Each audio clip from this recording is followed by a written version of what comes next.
kalau kita lagi kerja harus ada banget bercanda dan gue dibully pasti. Oh ya, karena kamu paling bocah. Paling kecil, jadi ngobrolnya suka kayak baru mau gini langsung gitu doang sih. Saya workshopnya santai banget kan, kayak ketemu temen. Jadi aduh itu aku konsep direkturnya. Oke. Jadi waktu itu aku bilang ke Ziva, aku pernah di posisi kamu. Maksudnya kita lagi di kompetisi. Kamu harus tahu kalau tidak semua akan soal comfort zone kamu, akan soal only you gitu. Sometimes lo harus bisa kasih apa yang orang mau juga. Aku pernah dapet tips ini lucu sih dari Kak Igun. Jadi waktu itu awal-awal aku baru berkarir, terus aku ke acara talk show-nya Kak Igun, tapi aku dapet pesan ini, aku gak pernah lupa. Dia bilang gini ya. Oke, kalau drama Korea, rekomendasi by Marion Jola. Mungkin gue bisa kasih tipnya itu doang sih, karena kalau gue dulu selamat dari bulian dan kuat karena gue banyak ngobrol ke nyokap. Itu by the way kamu beneran ngecat rumah sendiri atau emang kayak iseng aja karena lagi quarantine days? Aku beneran ngecat rumah sendiri. Gue kalau suka banget gue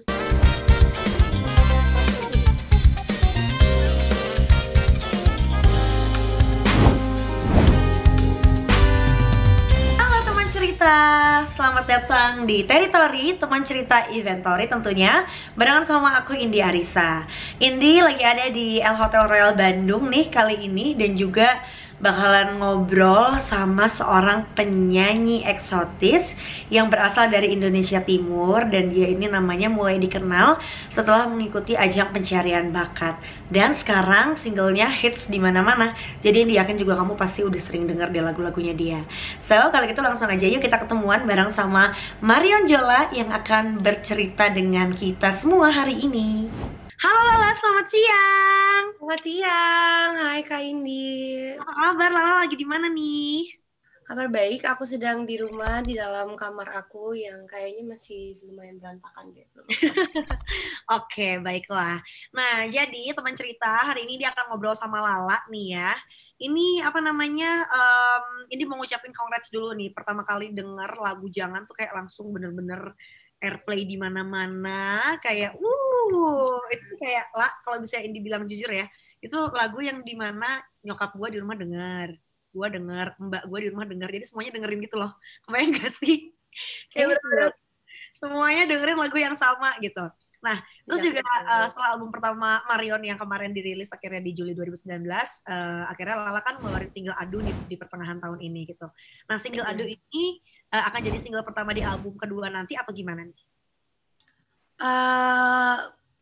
Rencananya sih emang pengen jadi pembuka album kedua aku sih untuk tahun selanjutnya, untuk Asik Periode album selanjutnya lah ceritanya.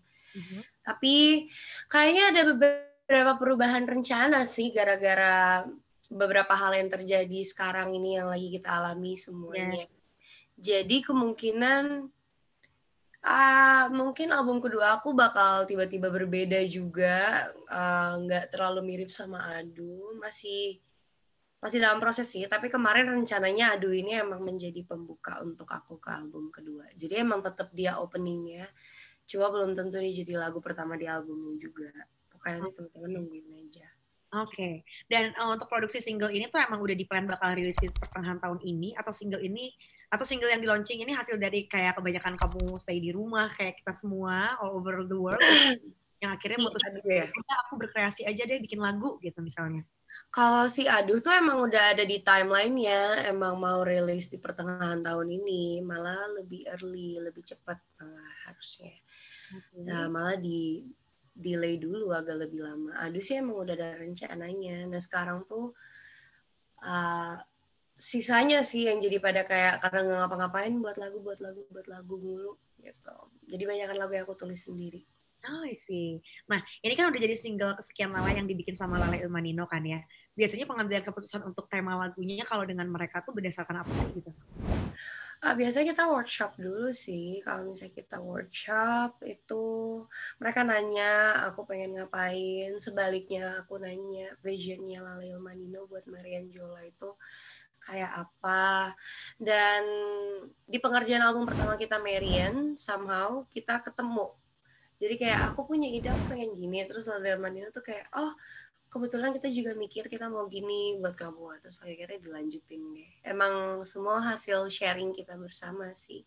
Tapi Marion itu spesial banget karena per singlenya itu, jadi kan ada beberapa single yang udah rilis duluan, dan itu prosesnya itu benar-benar satu single, terus tiba-tiba mau dialbumin sekalian.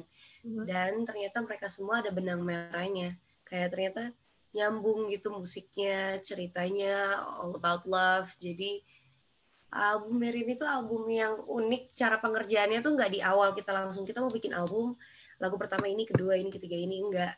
Dari single dulu, terus digabungin dijadiin album. Karena ternyata aku banyak pendengarnya, banyak yang mau, jadi oh yaudah kita buat album sekalian gitu. Oh, I see. Jadi dialbumin lah akhirnya gitu ya, dan maksudnya bukan sesuatu yang diplan dari awal akan bikin album gitu tuh enggak ya? Enggak.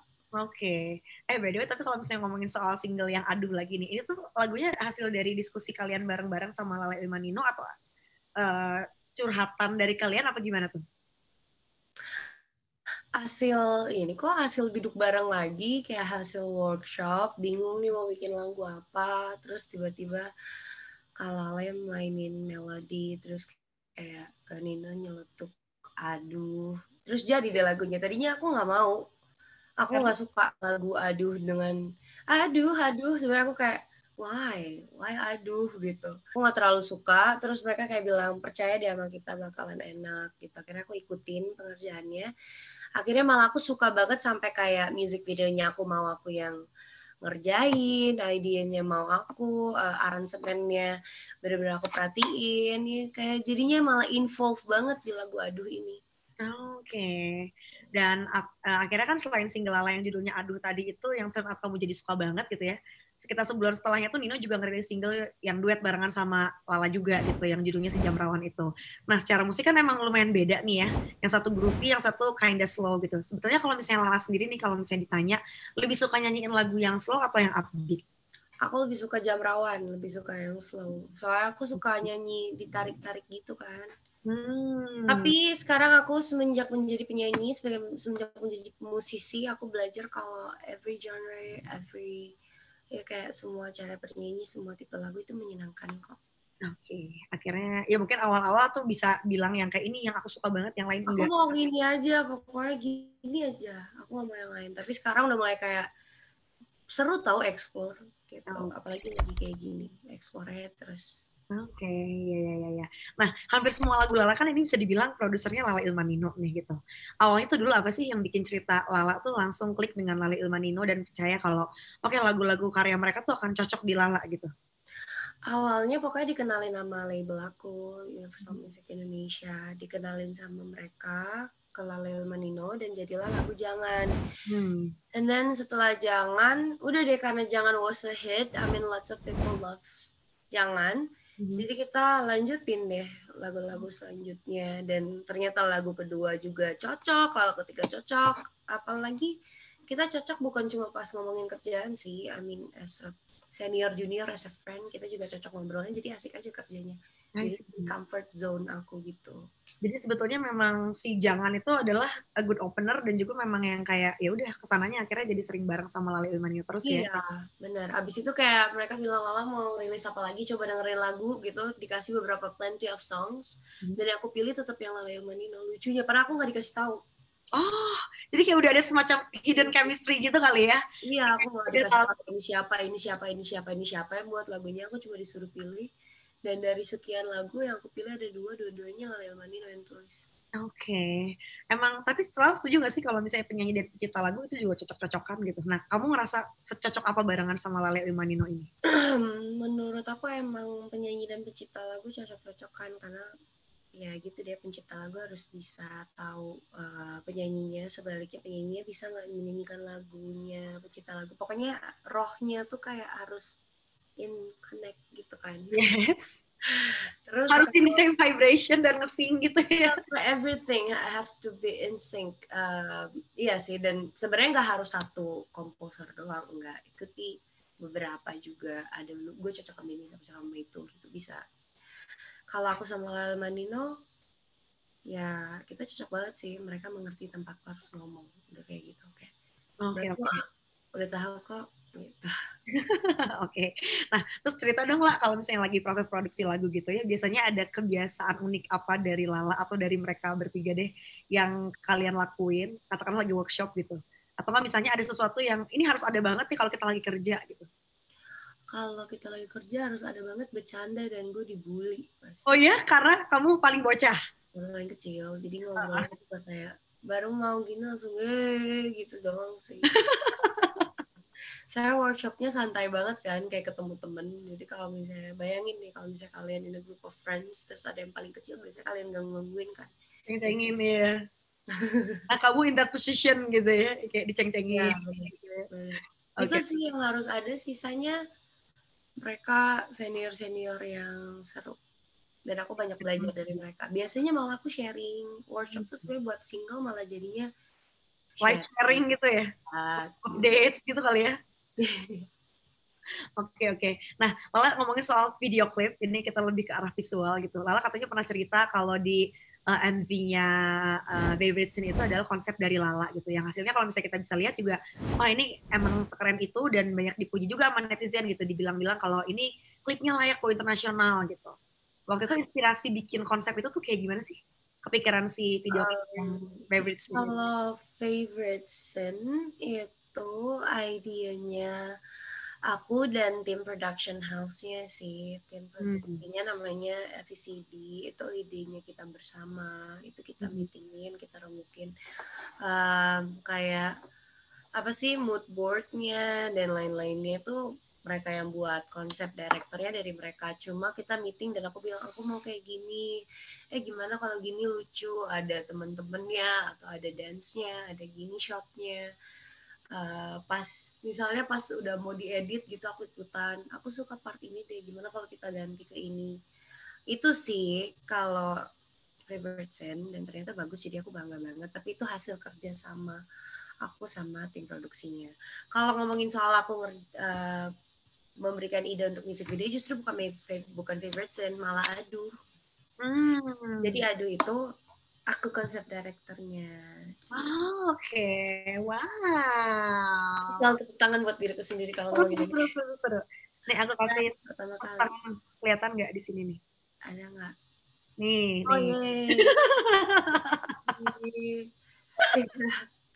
Jadi emang kalau Aduh itu aku konsep direkturnya. Jadi pas kita bilang kita mau bikin music video, mereka tanya Lala mau kayak gimana. Akhirnya aku tiba-tiba untuk pertama kali megang laptop, terus bikin yang namanya konsep, bikin mood boardnya semua, milih modelnya, looknya, outfitnya, everything, color palette-nya, itu semua aku yang ya bisa dibilang dari aku dan dibantu disempurnakan sama teman-teman dari label aku sama tim produksiannya. Oke. Nah kalau misalnya katakanlah buat next MV project gitu, udah ada konsep yang pengen banget kamu bikin nggak? Gitu? Mungkin dari lagunya dulu kali ya. Kalau lagunya udah fix apa, baru mungkin aku pengen banget untuk next music video mungkin aku bisa jadi direkturnya. Aku nggak tahu deh. Oke, jadi emang gitu ya. Lihat lagunya dulu gimana baru. Jadi belum ada yang kayak wah gue pengen banget punya konsep video klip kayak Anu, tapi memang belum kesampaian karena lagunya juga belum ada dan gitu tuh belum ada. Belum kepilih lagunya mau yang mana gitu. Oke. Nah katanya juga sekarang kan Lala belajar nulis lagu tuh sama Nino gitu. Itu gimana progresnya gitu? Akan jadi next single kah setelah Aduh? Aku belajar nulis lagu nggak sama Nino, aku nulis lagu sama music director band aku. Cuma kadang aku sama music director aku minta saran ke Nino gitu. Biasanya karena dia emang bisa nulis lagu cuma dalam 5 menit, jadi sometimes kita nanyain sarannya gimana gitu, bagus apa enggak. Gitu sih progresnya. Kalau ditanya soal progres, dulu aku kalau nulis lagu gak pedean banget. Nulis lirik kayak cringy gitu ya? Gak bisa, soalnya kayak gue gak berpengalaman deh dalam hal ini. Sampai benar-benar bikin lagu tuh bisa sampai 3-4 hari cuma nulis lirik doang, galau, ganti-ganti gitu sampai jadi. Progresnya sekarang udah bisa bikin lagu ya sekalian aja gitu, sekali berapa jam jadi gitu liriknya, musiknya, chordnya. Jadi pedean sih sekarang. Dulu aku nggak pede Oke. banget soal bikin lagu sendiri. Memang segala sesuatunya itu harus dilatih ya. Bisa karena terbiasa Ya. gitu kali ya. Bisa Oke. karena terbiasa, ya it's a fact. Benar banget. Terus tadi kalau misalnya kayak kan suka minta saran-saran juga sama Nino gitu nulis lagu dan lain-lain. Suka di-supervise nggak sih kayak misalnya Nino nih aku baru bikin lihat dong. Oke nggak suka gitu nggak sih?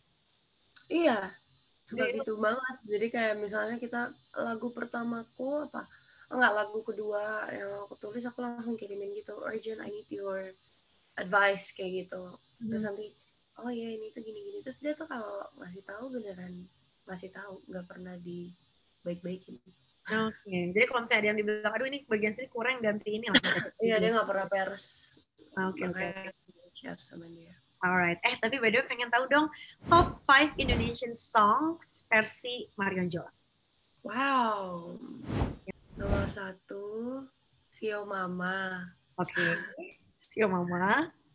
Kedua, Kedua, Himalaya. Malik Himalaya. Yang Malik Angel. ya. Oke. Ya benar. Nomor 3, Marcel Firasat. Oke, itu juara sih. Lalu yang Ya. keempat, Nomor 4, Renjana Danila Riyadi. rencananya Dani Lariadi. Oke. Yang kelima, Nomor 5, Aduh by Marion Jola. Jangan lupa didengerin juga ya. Sudah available di semua platform. Mantap. Kenapa? Maaf ya promo. Nggak apa-apa dong, emang wadahnya nggak sih? Oke, next nih. Lah, katanya cerita-cerita dikit ya, sebelum ada di posisi Lala yang sekarang gitu, sebelum ada di kayak Lala hari ini gitu. Katanya Lala tuh dari kecil emang udah punya dream untuk jadi singer or a star gitu. Sampai katanya kan kalau mandi suka sambil ngebayangin konser di depan para fans, keluar kamar mandi sampai ke kamar tuh yang kayak ceritanya lagi sesi-sesi interview sama pers gitu. Sekarang kan such a dream come true banget ya itu tuh kan ya, nyanyi gitu. Nah, tapi kalau misalnya suatu hari Lala punya konser impian yang bener-bener pengen Lala wujudin tuh, kamu pengen bikin show besar kamu yang kayak gimana sih? Jadi berarti pertanyaannya soal kalau misalnya aku punya konser nanti aku mau kayak gimana ya Kak? Kalau nanti kesempatan aku buat konser tunggal aku for the very first time, aku pengen konsernya tuh yang festival banget gitu. Festival in the meaning of semua orang bareng-bareng aja nonton tanpa ada kelas tiketnya gitu, kayak kelas ini duduk di sini di situ, enggak, pokoknya masuk ucap ambruk gitu masuk semua. Stage-nya ya kayak stage aku manggung bersama teman-teman aku, bersama tim aku, cuma paling ada tambahan graphic lighting and everything else, tapi yang pasti aku pengen itu dibuat sama tim aku tuh, sampai lightingannya pokoknya harus dari tim aku, dari dalam tim MJ Scott aku sendiri semuanya yang ngurusin. Nanti kita minta bantuan vendor atau apa, gampang lah. Tapi pengen banget idea and everything pure dari dalam tim aku dan aku. Oke. Sih kayak bikin konser tunggal dan itu hasil impian dari bukan cuma aku tapi segenap tim aku juga dan segala ke-BM-annya mereka gitu. Dari band sampai stylist kayak, makeup artist kayak, sampai fotografer aku kayak, sampai manajer aku. Lu bayang apa lu pengen ngapain di konser gue? Dijadiin semua. Oke, jadi idenya benar-benar banyak disatuin semua dari timnya Lala gitu ya. Itu yang justru brainstorming satu timnya itu ya yang menurut Lala mungkin akan menarik ya. Iya, terus kita semua yang ngerjain sendiri baru nanti tinggal lu cari siapa yang bisa ngerjain impian lo. Buat di konser. Oke. By the way, Lala, kalau kita ngomongin soal event of air gitu ya, ini kan musisi kadang biasanya suka ngasih list riders yang unik gitu. Kayak misalnya Rai waktu itu sempetin diajak ngobrol juga katanya harus ada permen mint merek tertentu. Nino tuh harus ada kuaci rasa susu, Dipa Barus harus ada pisang. Bahkan ada Bisma Karisma juga harus minta cuanki di backstage sampai ke abang-abangnya juga. Jadi nanti mereka konsepnya tuh kayak makan bareng satu abang-abang cuankinya itu gitu. Nah kalau Lala biasanya ridersnya apa? Ada yang harus ada banget nggak? Jadi waktu itu aku bilang ke Ziva, aku pernah di posisi kamu. Maksudnya kita lagi di kompetisi. Kamu harus tahu kalau tidak semua akan soal comfort zone kamu, akan soal only you gitu. Sometimes lo harus bisa kasih apa yang orang mau juga. Aku pernah dapet tips ini lucu sih dari Kak Igun. Jadi waktu itu awal-awal aku baru berkarir, terus aku ke acara talk show-nya Kak Igun, tapi aku dapet pesan ini dan aku gak pernah lupa. Dia bilang gini, dulu sih lucu banget pernah nyelutuk ke nyokap malah pengen jadi penyanyi Korea, mah pengen audisi di Korea. Terus dijawab sama nyokap gue, ya kalau mimpi tuh yang bener-bener gak sampai sono. Digituin sama nyokap. Sekarang gue mandi udah gak konser karena gue udah jadi penyanyi kan. Gue ini baru gue konser kan. Sekarang gue mandi, gue nonton drakor.